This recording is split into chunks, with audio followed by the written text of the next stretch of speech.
Halo semuanya, perkenalkan nama saya Fakhrul Mukminin. Saya mahasiswa Universitas Nasional jurusan Sistem Informasi.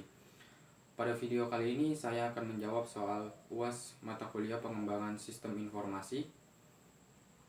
Oke, baik, kita langsung saja mulai ke soal yang pertama. Sebutkan satu software di sekitar kalian dan jelaskan proses pembuatannya. Nah, saya mengambil contoh software yaitu aplikasi pemesanan tiket online. Nah, aplikasi pemesanan tiket online ini yaitu menggunakan proses pembuatannya itu menggunakan metode waterfall. Nah, metode ini bisa juga disebut dengan classic lifestyle. Metode ini membutuhkan pendekatan sistematis dan sekuensial dalam pengembangan perangkat lunak, dimulai dari tingkat sistem dan kemajuan melalui analisis, desain, coding, testing, dan pemeliharaan. Nah, pemodelan ini menyangkut aktivitas berikut seperti yang pertama, rekayasa dan pemodelan sistem informasi atau sistem information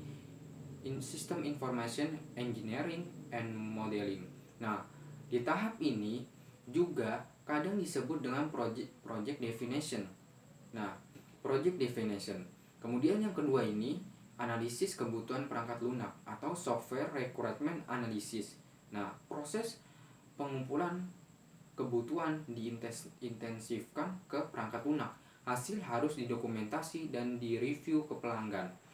Nah, yang ketiga ini adalah desain. Nah, proses desain ini mengubah kebutuhan menjadi bentuk karakteristik yang dimengerti perangkat lunak sebelum dimulai penulisan program atau coding. Nah, yang keempat yaitu penulisan program atau coding. Nah, desain tadi harus diubah menjadi bentuk yang dimengerti mesin atau komputer. Maka dilakukan langkah penulisan program. Nah, kemudian kita akan melakukan langkah yang keempat mungkin yaitu testing. Yang kelima yaitu testing. Nah, setelah kode program selesai dibuat dan program dapat berjalan, testing dapat dimulai. Nah, testing difokuskan pada logika internal dari perangkat lunak, fungsi eksternal, dan mencari segala kemungkinan kesalahan. Kemudian yang terakhir yaitu support atau maintenance. Nah, perangkat lunak setelah diberikan pada pelanggan mungkin dapat ditemui error ketika dijalankan di lingkungan pelanggan. Nah, pemeliharaan ini dapat berpengaruh pada semua langkah yang dilakukan sebelumnya. Oleh karena itu, kita lakukan support atau maintenance. Nah, kemudian lanjut ke soal nomor 2, yaitu berikan contoh real implementasi sistem. Nah, implementasi sistem informasi akademik pada Sekolah Dasar Negeri Teladan Ambon menggunakan aplikasi jaringan informasi bersama antar sekolah. Itu adalah contohnya. Nah, SDN Teladan Ambon sebagai sebuah lembaga pendidikan harus memberikan layanan jasa pendidikan yang berkualitas. Untuk itu perlu didukung dengan adanya kualitas jasa pendidikan yang berkualitas. Untuk itu perlu didukung dengan adanya kualitas informasi akademik yang akurat, tepat, dan cepat. Hal ini dapat dilakukan dengan menggunakan sistem informasi manajemen atau yang disingkat SIM. Nah, akademik yang baik. SDN Teladan Ambon sebagai sekolah yang memiliki jumlah kurang lebih 180 orang siswa saat ini masih menggunakan cara manual untuk mengelola data dan informasi akademiknya, sehingga tingkat akurasi, ketepatan, dan kecepatan masih kurang. Nah, oleh sebab itu SDN Teladan Ambon dapat melakukan keuntungan pengolahan data dan pemeliharaan data sehingga diharapkan dapat memberikan manfaat pada meningkatnya kualitas layanan pendidikan. Nah, kita harus maksudnya di SDN Teladan Ambon ini menerapkan implementasi sistem informasi akademik. Nah, yang digunakan di SDN Teladan Ambon ini. Nah, di SDN Teladan Ambon ini dimanfaatkan untuk pengolahan data akademik, data keuangan, perpustakaan, kepegawaian, pelaporan, anjungan, info guru, dan info siswa. Nah, itu adalah hasil pengujian sistem yang dilakukan. Nah, oke, baik, kita langsung saja ke lanjut nomor 3, yaitu jelaskan prosedur untuk peningkatan maintainability. Nah, prosedur untuk peningkatan maintainability, yang pertama, kita harus menerapkan SDLC dan SWLDC. Nah, kemudian menspesifikasikan definisi data standar, lalu menggunakan bahasa pemrograman standar. Nah, lalu kemudian merancang modul-modul yang terstruktur dengan baik. Nah, mempekerjakan modul yang dapat digunakan kembali, kemudian mempersiapkan dokumentasi yang jelas, terbaru, dan komprehensif. Lalu yang terakhir, kita dapat melakukan menginstal perangkat lunak, dokumentasi, dan soal-soal tes di dalam sentral repositor sistem cache atau CMS. Singkatan dari CMS ini adalah Change Management System. Nah, kemudian kita lanjut ke soal nomor 4. Jelaskan perbedaan antara real time dan dengan online processing. Real time processing dengan online processing. Nah, real time processing ini adalah mekanisme pengontrolan perekaman data, pemrosesan yang sangat cepat sehingga output yang dihasilkan dapat diterima dalam waktu yang relatif sama. Nah, perbedaan dengan sistem online terletak pada satuan waktu yang digunakan oleh real time. Biasanya hanya 1/100 atau 1/1000 detik saja, sedangkan online masih dalam skala detik atau bahkan kadang beberapa menit.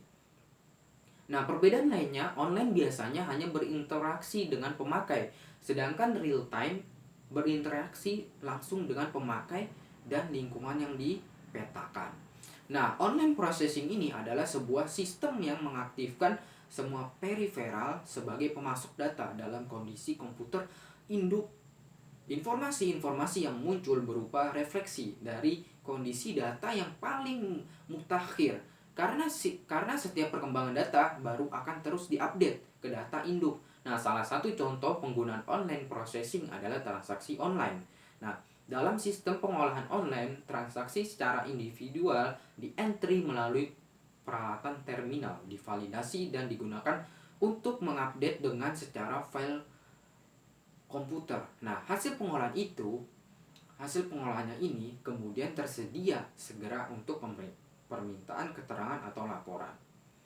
Kemudian kita lanjut ke soal yang terakhir. Jelaskan penggunaan software Capability Maturity Method atau yang disingkat CMM.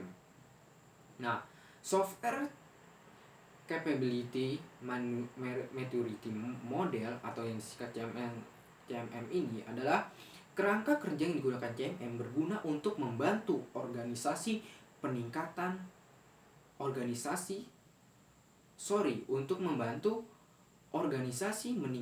kematangan proses pengembangan sistem mereka. Nah, CMM ini disusun dalam 5 tingkat kematangan, yaitu yang pertama, level 1 inisial. Nah, ini sering disebut anarki atau kacau atau yang disingkat CAO atau yang biasanya mungkin chaos. Nah, pada level ini, proyek pengembangan sistem mengikuti proses yang tidak konsisten. Masing-masing tim pengembang menggunakan metode dan tools sendiri. Nah, keberhasilan dan 17 kegagalan pengembangan sistem sebanding dengan keterampilan dan pengalaman dari tim. Nah, proses tidak dapat diprediksi dan tidak dapat diulang. Proses biasanya menerima banyak krisis dan sering melebihi anggaran yang direncanakan dan penyelesaian proyek tidak tepat waktu. Nah, dokumentasi ini dibuat secara sporadis, tidak konsisten dari satu proyek berikutnya. Nah, itu tadi level 1 yang inisial ya. Yang kedua yaitu level 2 yaitu repeatable. Nah, repeatable ini pada level ini proses dan praktek pengelolaan proyek dibuat untuk mengikuti biaya proyek, jadwal, fungsionalitas. Nah, fokus proyek adalah pada manajemen proyek. Nah, praktek pengelolaan proyek yang efektif menjadi fondasi untuk standarisasi proses pada level berikutnya. Nah, level 3 yaitu defined. Nah, pada level ini suatu proses pengembangan sistem standar atau sering disebut metodologi diterapkan. Nah, seluruh proyek menggunakan versi yang ditetapkan untuk mengembangkan dan memelihara perangkat lunak dan sistem informasi. Oleh karena itu, proses pada level ini adalah stabil, dapat diprediksi dan dapat diulang. Kemudian level 4, manage. Maksudnya Pada level ini, sasaran yang terukur untuk kualitas dan produktivitas dibangun. Bahkan ketika suatu proyek menemukan suatu problem atau isu yang tidak terduga, proses dapat disesuaikan dengan berdasarkan pada dampak yang dapat diprediksi dan diukur. Nah, level 5 ini adalah optimizing. Nah, pada level ini, proses pengembangan sistem yang sudah distandarisasi, dimonitor, dan ditingkatkan secara berkelanjutan didasarkan pada ukuran dan analisis data yang dibangun pada level 4. Nah, ini mencakup perubahan teknologi dan best practice yang digunakan untuk menjalankan aktivitas yang diperlukan dalam proses pengembangan sistem standar sebagaimana penyesuaian proses itu sendiri. Oke, sekian jawaban soal UAS yang saya sampaikan. Kurang lebihnya mohon maaf. Terima kasih.